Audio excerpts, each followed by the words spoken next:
പച്ചക്കറി ഏതാണെങ്കിലും ഇതുപോലെ ഉണ്ടാക്കിയാൽ കഴിക്കാൻ അടിപൊളിയാണ്.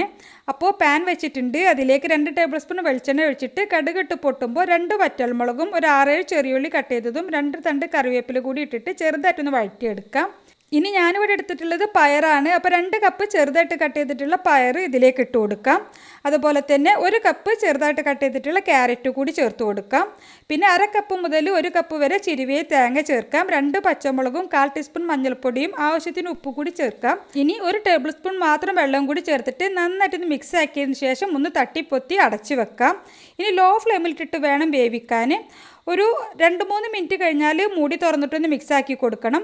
വീണ്ടും അടച്ചു വെച്ചിട്ട് നമുക്ക് വീണ്ടും ഒരു 3-4 മിനിറ്റ് കൂടി ഇതുപോലെ തന്നെ അടച്ചു വെച്ചിട്ട് വേവിക്കാം. 2-3 തവണ ഇതുപോലെ ഒന്ന് മൂടി തുറന്നിട്ടൊന്ന് മിക്സാക്കി കൊടുക്കണം.